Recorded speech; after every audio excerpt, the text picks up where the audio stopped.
So most of the free little Whitley lectures have gone, which will please Tim. But if you haven't got one, take one.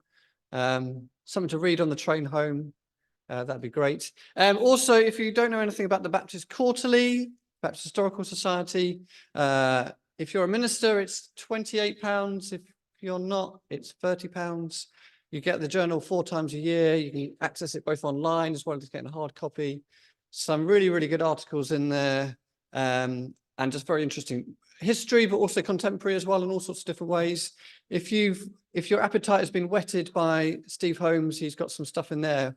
And you can go and read that for open access. And if you enjoy that, you can then go and read some other stuff which isn't open access. So Baptist Quarterly, do look at that. We've got a new website, Baptist Historical Society. But our third speaker is a renowned preacher. I got him to preach at Bellevue Baptist Church just last couple of terms ago. He's also my boss at Regent's Park College and has written, and which is why we asked him, some really helpful stuff, I think, about discernment and leadership. It probably hasn't been read, so that's great. But if you enjoy it, you can go and read it in the fresh shift for Steve Finnemore called Holding the Margins? No, Centering the Margins, or something to do with margins. I can't remember what the full title is. Anthony doesn't even know what the title is. Anyway, but a version of it might also appear in our journal after this because he's been doing a little bit of work for us. So Anthony, we're really delighted for you to come and help us think around this place of leadership in terms of discernment. Thank you, Andy. It's good to be with you. I don't think it's controversial to suggest that good discernment requires good leadership. You find a little bit in the literature on the idea of leaderless groups, but not very much. You find more in the literature on the idea of revolving leadership, the idea that leadership is exercised by different people in a group depending on context and task. Some people are more positive, some people are more critical, preferring to stress the ongoing leadership of one or maybe a few. Good discernment requires good leadership. But where does the work of the few and the work of the many fit in? So if we're talking about discernment in a Baptist context, how might we offer a theological account of leadership that underpins a practice of good discernment? I want to suggest an answer to that question and frame that answer by 2 theological ideas. One Baptist, intentionally shaped by Baptist ecclesiology, and the other offering broader theological considerations.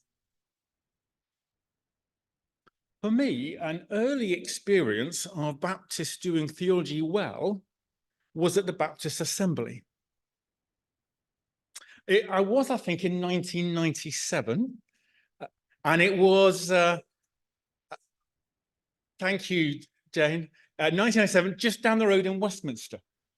And there was a session at Assembly that year in which Brian Hames gave an account of a new publication produced by BU Council in 1996 called Transforming Superintendency. I forget much of the detail, but what struck me in what Brian said was that to think about practice well, you have to begin with God. And I suspect, unusually for a BUGB report, the document begins with an exposition of a particular understanding of God as Trinity. We may or may not agree with the details of Hames's account, but what was crucial for what he said was that he chose to start with God as a way that would shape then our practice. Let me do the same and begin with a particular account of God as Trinity.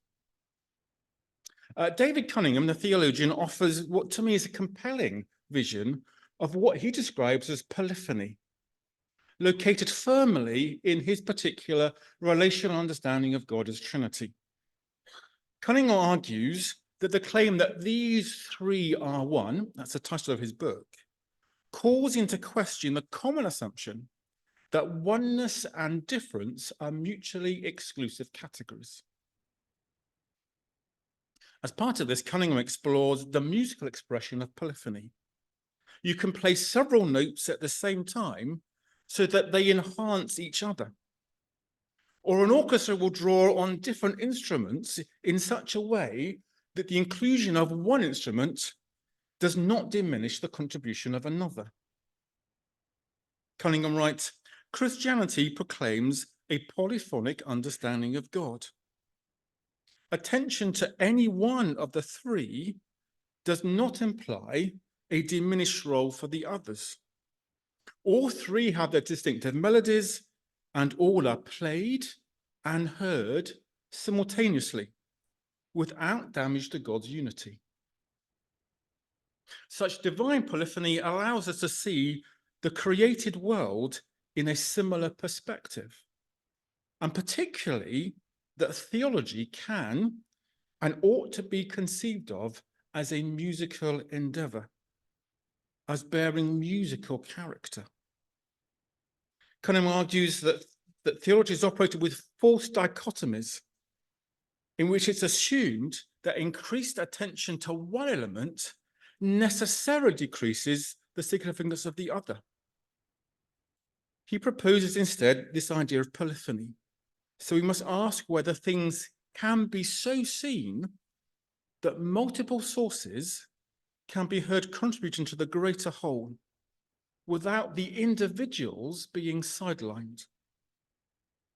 We should not assume, he says, that the addition or increase of one thing means a decrease in another. Cunningham himself is working from broader convictions about the way we should best express the Trinitarian nature of God, that strongly stresses the relational character of God as Trinity. In this respect, his work shines with the work of others like Miroslav Volf and Paul Fides. I recognize that not all would agree with those underlying theological convictions. But I don't think you need to agree with everything that they say about Trinity to draw a discussion of polyphony. Nor does Cunningham offer a simplistic and naive account that somehow we simply imitate God. Rather, he seeks to find a connection between God's life as polyphonic and various aspects of the created order. I want to suggest this afternoon that one helpful way we can understand leadership is as a polyphonic exercise. Alongside Cunningham's account of polyphony, I want to add a particular Baptist ecclesiological perspective drawn from Nigel Wright. Wright has long argued that Baptist ministry should be understood as inclusive representation. That while ministry is exercised by the whole church, in which all participate, is exercised by some set aside and ordained as ministers in a particular and focused way. Such ministers represent the whole church in an inclusive way, in which all are part of the ministry rather than in an exclusive way. It's, of course, difficult to define what Baptists might deem to be normative. But it seems to me if any view of ministry holds some kind of consensus, then it's Wright's language of inclusive representation. Paul Goodliff writes and suggests that after the presumed consensus of the post-war years, there developed a much greater diversity of views of ministry. But in the 21st century, he suggests there's a growing trend to read ministry as inclusive representation and to do so with a sacramental form and theology. There's a sense in which Wright develops this language in an intentional, ironic way, offering language that might bring these divergent Baptist approaches into some coalition. It does seem that many are content, at least, with such a description. And those who want to say more than this, perhaps advocating for a stronger sacramental understanding of ministry, want to say at least this. Wright's understanding of ministry also seems to follow on from other ways that UK Baptists have sought to understand ministry in the past. There's a classic statement from 1948 and the Baptist Union Council report, The Doctrine of the Church, echoed in a later report, Forms of Ministry Among Baptists. It says, ministry is exercised by the whole body, by the whole church as the body of Christ, which thus preaches the word, celebrates the sacraments, feeds the flock, and ministers to the world. But some individuals are called to spiritual leadership, exercising forms of ministry in a representative way on behalf of the whole.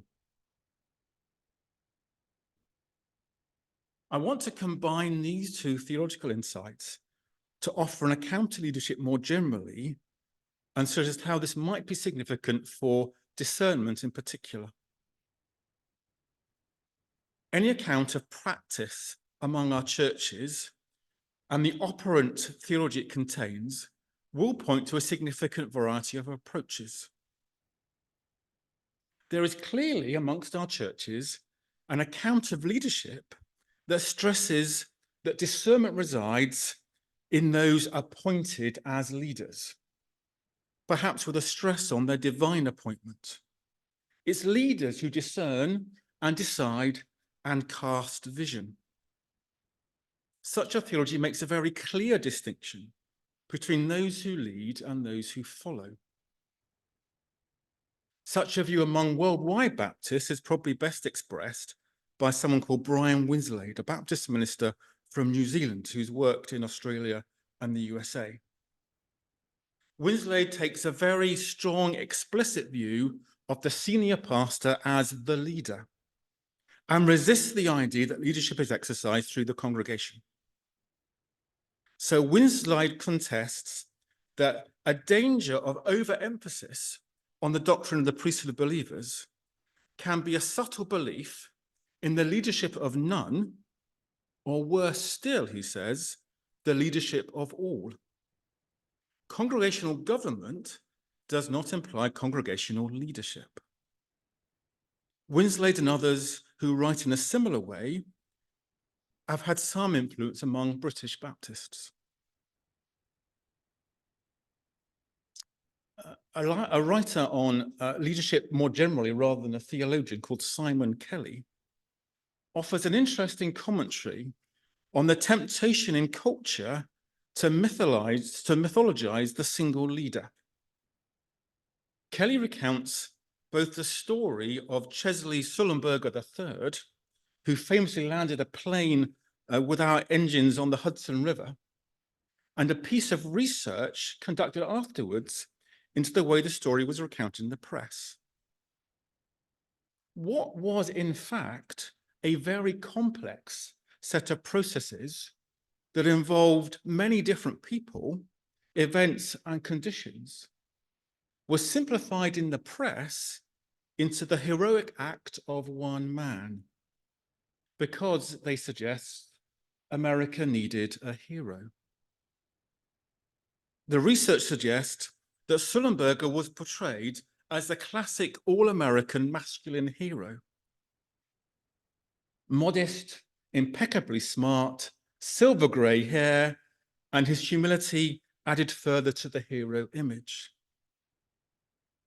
There is a similar tendency in some of our more popular Christian literature to idolize the one gifted leader. It seems to me to have damaging consequences. There's also an account of leadership which suggests that discernment does rest with the whole church, but leadership of that process rests clearly with the leader, or perhaps leaders. This is perhaps epitomized in what's become reasonably commonplace statement that suggests Baptists believe in the ministry of all and the leadership of some. Paul Busy-Murray thinks this is commonplace and has long been accepted by Baptists. But in reality, it's actually limited to a small number of authors from the end of the 20th century. The first time I'm aware this phrase is ever used is in 1990, when Mike Nichols, at that point vice principal of Spurgeon's College, suggests this is simply the biblically right approach. It's used on a number of times by Mizimari himself and becomes a subheading in a chapter on ministry and members in Nigel Wright's book, Free Church, Free State. There seems to me to be a helpful intent here to resist any clerical paradigm. It's not just ministers who exercise ministry, but all are involved. And there's a desire to find language that separates out the role of the many to share in ministry and the role of the few to offer leadership.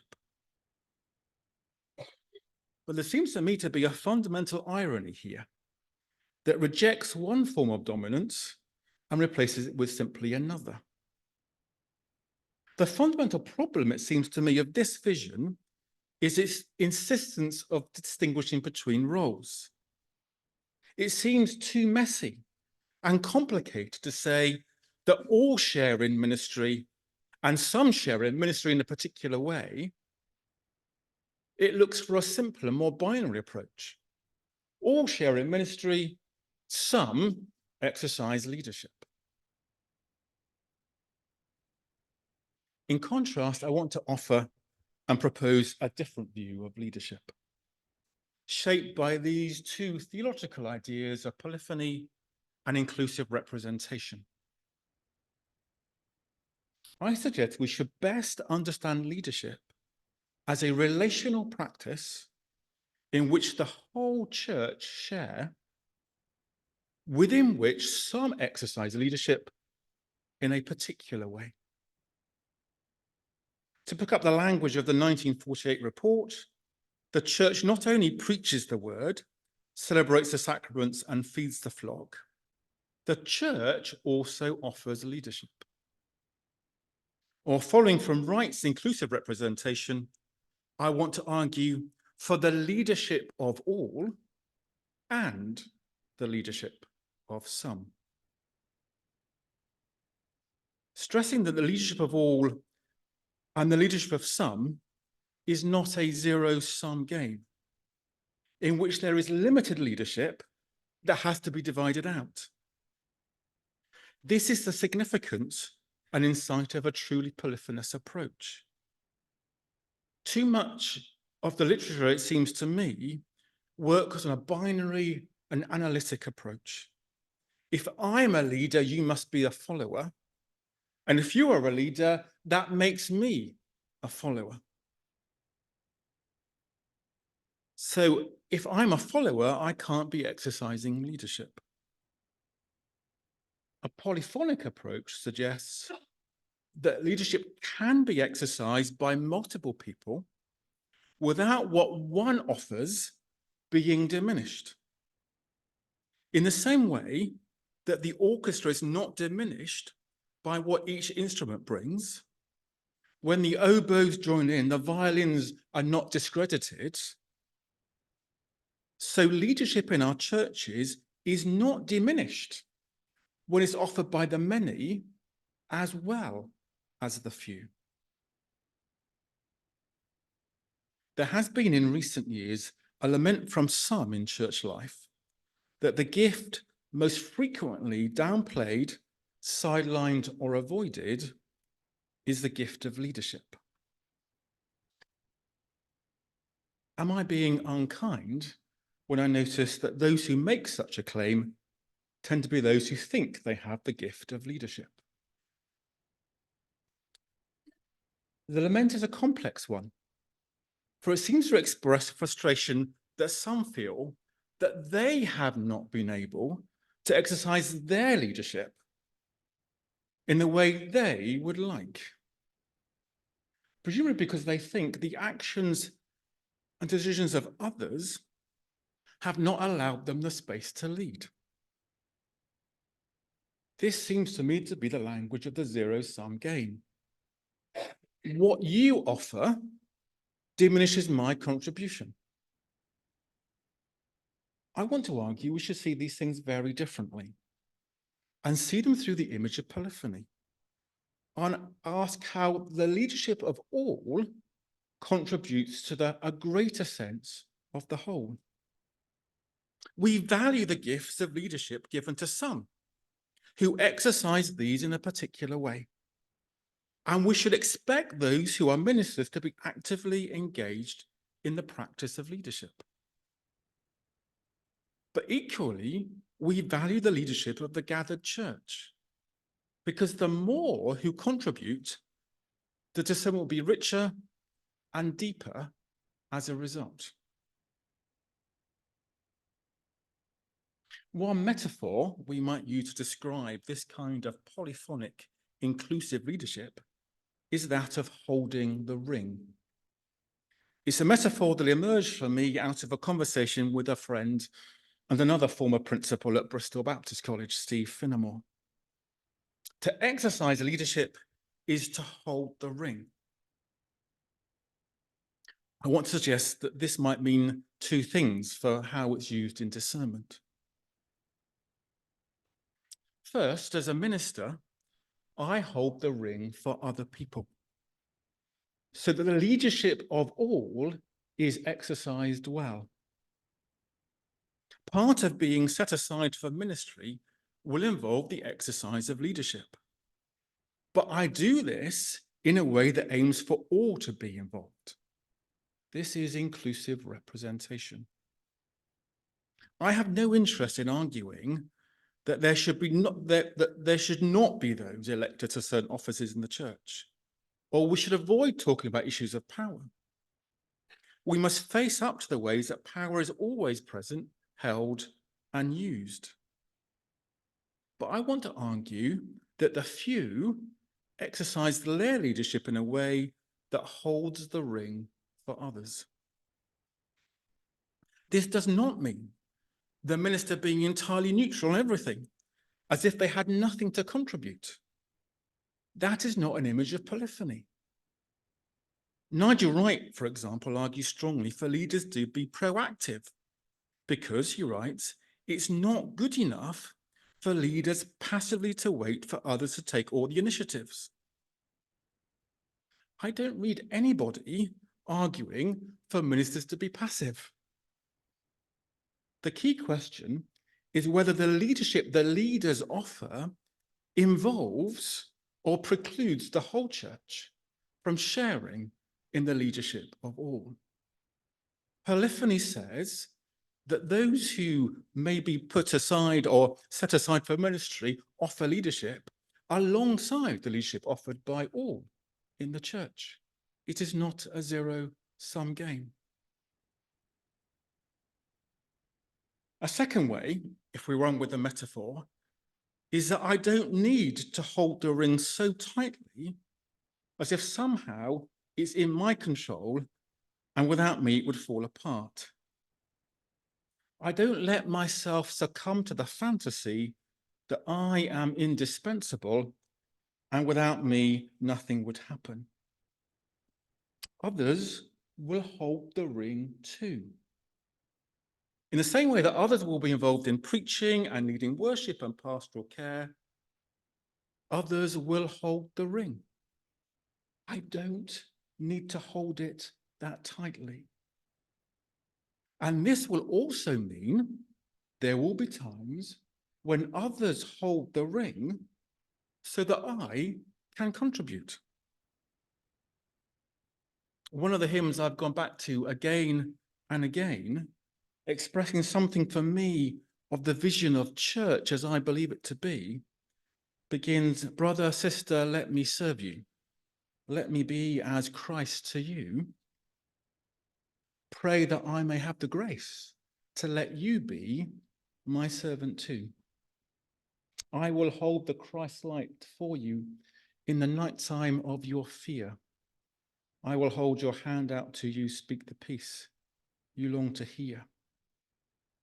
Can't quite make "I will hold the rings," scan in quite the same way. Now, not all will feel able and have the gifts and skills to hold the ring well, so the leadership of all can be exercised. But I certainly shouldn't feel it's only me who can do this and feel threatened when others step up. This is again the zero-sum game. Polyphonous, inclusive leadership celebrates all that other people have to bring, recognizes my need for what others will bring to add to my contribution, again on the basis that what comes is richer and deeper and fuller. The result of this for church meetings, it seems to me, is that this will not simply be a managerial approach that prioritizes efficiency, nor is it a retreat to democracy, as we talked about earlier, so that simply everybody has a vote. It pushes us to think more deeply about what is happening when the church gathers. And I think it's much more than decision-making or even discerning. Steve said earlier before lunch, what we do in church meetings constructs who we are. And I couldn't agree more. And we need to come back to what we are doing in church meetings.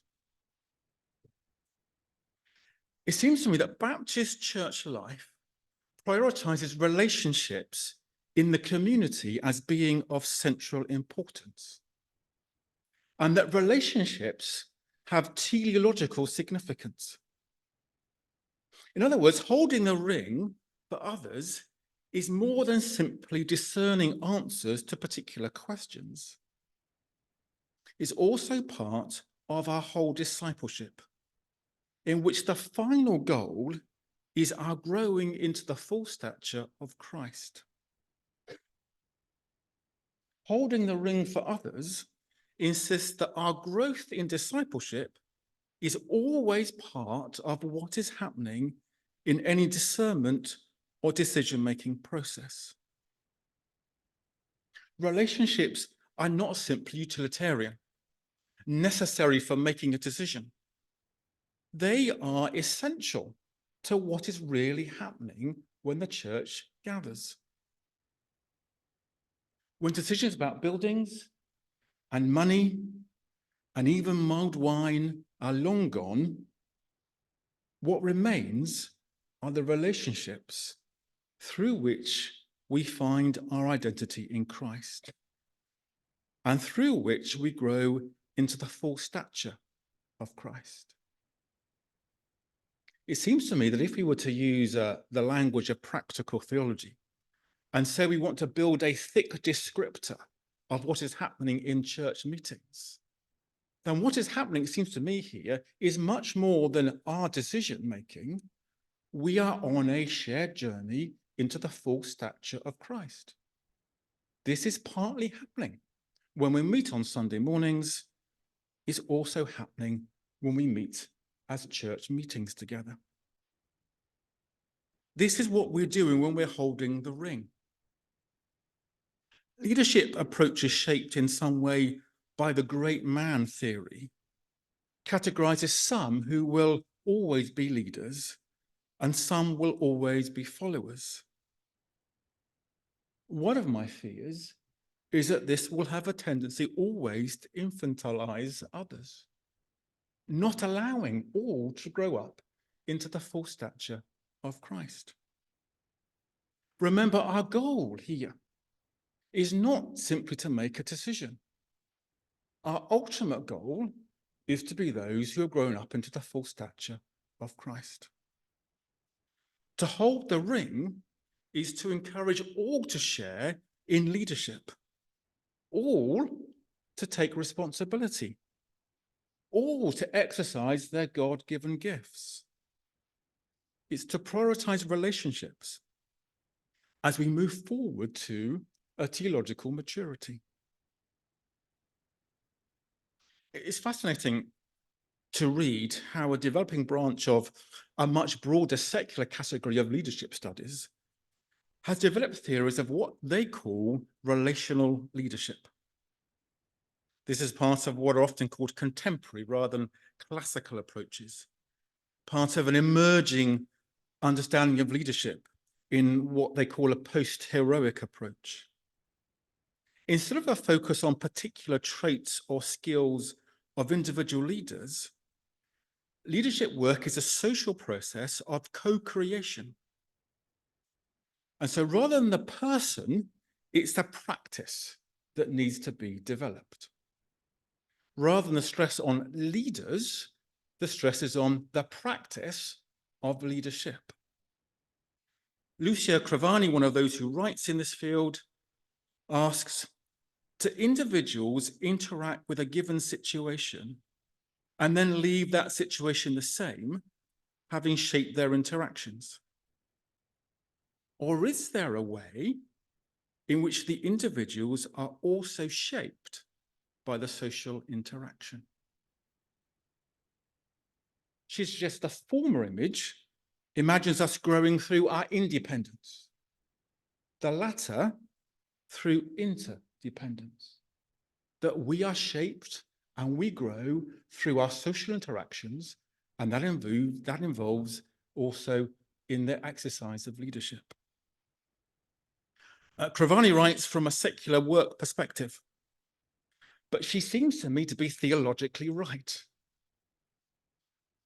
And it seems to me that if we were to take what she says and add to it an even richer account, and an even richer theological account of the place of relationships, then we might talk about the way that we are being shaped or formed through what we are doing. It also seems to me that this is based on what you might call a proper charismatic ecclesiology.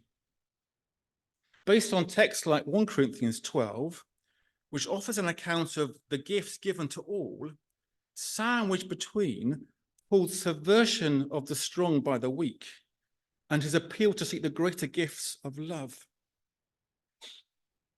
The rhetorical function of 1 Corinthians 12 seems to be to undercut the desire of some for status, as well as an encouragement to give particular space for those who might thought to be weaker. Stewart and Sean Murray Williams are in effect arguing for such a charismatic ecclesiology in their book Multi-Voiced Church, when they talk about the expectation that the whole community is gifted, called, empowered, and expected to be involved in all aspects of church life. Here is a space for the Spirit to be involved and at work in the church. A charismatic ecclesiology includes within it gifts of leadership, and those with such gifts will need to ensure they are enabling and empowering others. This is leadership which holds the ring, seeking to help ensure that the gifts of all are valued and developed, that those who might think that they have little value and those whose voices are marginal are heard clearly by all, and that those who might wish to shout loudest are restrained. This is the subversive leadership that Steve has talked about. But it's not entirely dependent, it seems to me, on the leadership of a few, or only begins with them. It begins with the work of God's Spirit, who gathers the church and gives gifts to all. This, I suggest, is a polyphonic approach to leadership based on inclusive representation. Paul Fidders expresses this well when he suggests there should be a creative tension between the way that the few and the many share in oversight or leadership, this being a particular work of God's Spirit in the church. He says this allows for spiritual oversight, both by the whole congregation gathered together in church meeting, and by the minister or ministers called to lead the congregation. This oscillating movement between corporate and individual oversight is difficult to pin down and can lead to disasters when it begins to swing wildly from one side to another, but is based on taking the rule of Christ seriously. Such holding the ring is not always easy. At times, this will be being very firm and accepting conflict, and ensuring that those with the very loudest voices or the most knowledge are not allowed to dominate and to stifle the leadership of all. This means ensuring there is space for God to speak in unexpected ways. It will resist the temptation of a simple efficiency, as if making decisions is really the most important thing. Not only, I think, is slow wisdom a good thing for making decisions, slow wisdom changes us and forms us into the people God wants us to be. It will require courage, experience, and a deep sensitivity to God.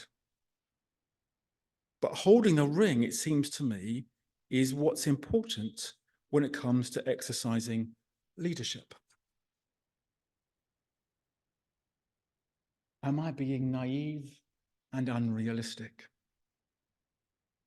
Can this work? Or are we bound to end up with somebody dominating in the end? The problem, of course, is our frailty and our brokenness. The ways we find too much of our identity in our roles, and the way that status feeds our insecurities. It won't be perfect, but it must be possible. I wonder playfully at times whether the eschatological future will be full of leaders and followers. Of course, God will be all in all. But surely, when we are all fully grown into the stature of Christ, there will be no leaders and no followers, just a glorious polyphonous inclusiveness. Can we have some of that and a bit more of that in the here and now? I began seeking to locate this in the doctrine of God. And this is where I want to end too. Personally, I find not only Cunningham's account of polyphony inspiring, but his whole Trinitarian approach compelling. I recognize I have been schooled by those who take a relational approach to God as Trinity. And I find now this myself the most helpful account. Others will disagree with me. For Cunningham, of course, there is perfect polyphony with God, because here is the most perfect relationships of self-giving. Our calling, though, is not to imitate God in ways that are impossible, but as Paul Phillips argues, to participate in those rhythms of grace so that our lives and our leadership are graced by God's life. I argue that polyphonic inclusive leadership is possible, not because of my ability and my skills, but because ultimately it's the work of the Spirit and the grace of God.